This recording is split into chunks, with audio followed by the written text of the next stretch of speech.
Hello, bookworms, and welcome to the Book Up.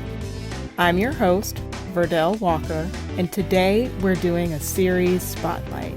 Some stories are just too good to fit into one book, and in this episode, we're exploring a book series that I think deserves your attention.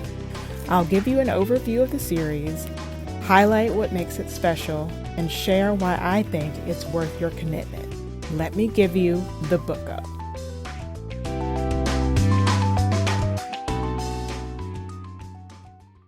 Today's series feels like curling up with a blanket, a cup of tea, and an old field guide, annotated in the margins by somebody grumpy but brilliant.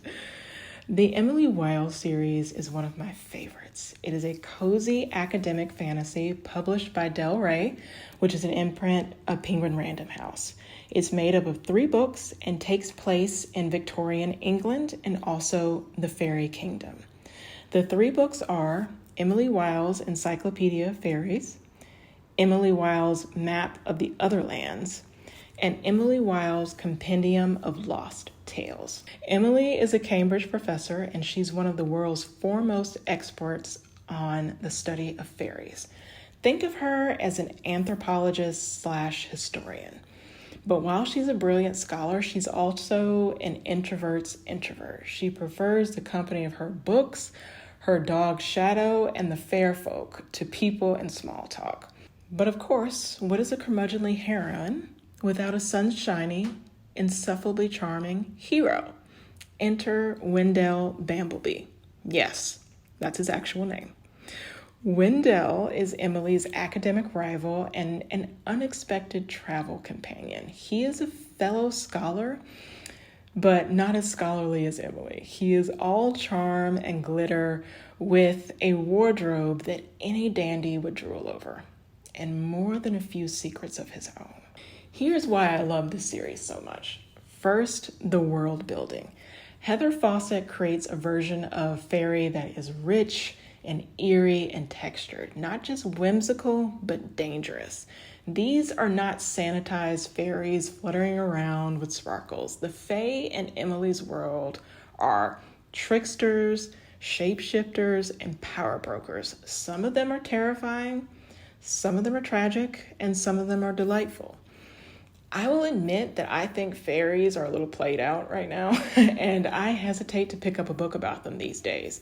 But the way that Fawcett weaves in original folklore, tales that feel like they could exist in old Irish or Scandinavian mythology, gives her story a sense of authenticity and depth. It's part travelogue, part magical ethnography. Another thing that stood out to me was the narrative voice. The books are written as Emily's field journals, which means that we are getting a front row seat to her dry wit, her occasional pettiness, and her emotional growth in real time.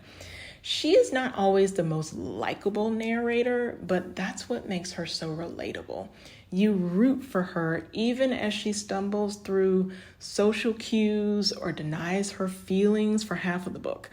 The footnotes and the interjections and the editorial asides in the book, they all add texture and humor while still driving the plot forward. Also, we get to see Emily opening up to other people throughout the series. She's making friends and allies in spite of herself. Which brings me to the other thing that I really love about this series. We see Emily's emotional growth, but she also remains true to herself. This is a woman who refuses to smile at strangers unless it is absolutely necessary. There's something so satisfying about watching a character who's used to solitude slowly build a chosen family. Her relationships, especially with Wendell and the various villagers and scholars that she encounters, unfold organically and often hilariously.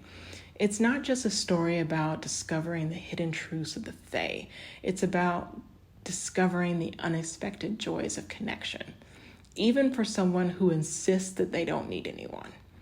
But at the same time, Emily is an introvert and she remains that way. And best of all, her newfound friends accept that about her. Women often aren't allowed to be that way. So it was refreshing to see a heroine who doesn't have to be fixed to be loved. Emily doesn't undergo some dramatic transformation into a warm and fuzzy people person, and the story never suggests that she should. Her growth is quieter, it's more interior. She learns to let people in without compromising who she is. That felt especially meaningful to me because so often female characters are expected to become more accommodating, more nurturing, more palatable in order to earn their happy ending.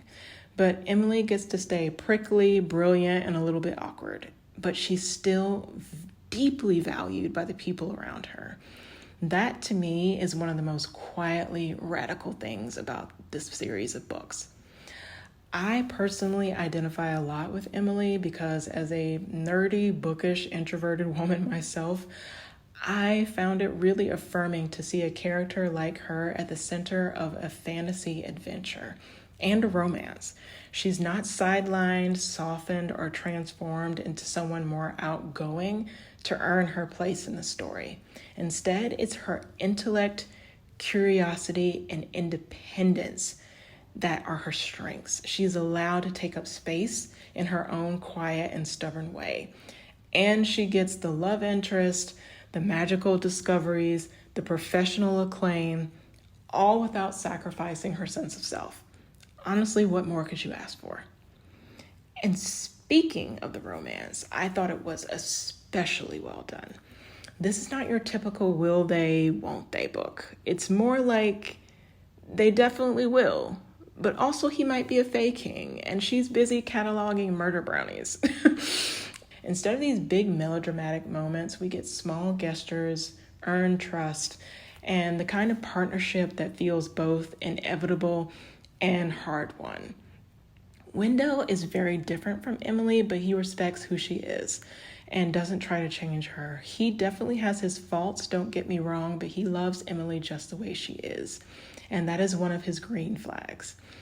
And I will never, ever, ever hate a male main character who is down bad for his woman. Wendell is down bad for his woman. All in all, I love this series. It's a cozy fantasy with just the right amount of bite. If you're a fan of cozy fantasy, folklore-inspired world building, prickly academics falling in love, and found family, then Emily Wilde is absolutely worth adding to your TBR. These books deliver 100%.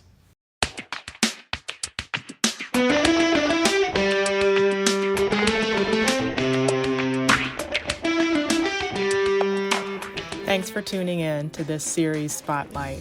I hope you found this overview helpful and that it inspires you to dive into these books. If you're ready to start reading, check out the episode description for shoppable links. I'll earn a commission if you make a purchase, and your support helps keep the show going. If you read this series already, I'd love to hear your thoughts. Drop a comment on today's episode post over on Instagram @thebookuppod. And if you have a favorite book series you think I should spotlight, let me know. Don't forget to follow or subscribe so you never miss an episode. Thanks again for listening, and I'll catch you next time on The Book Up.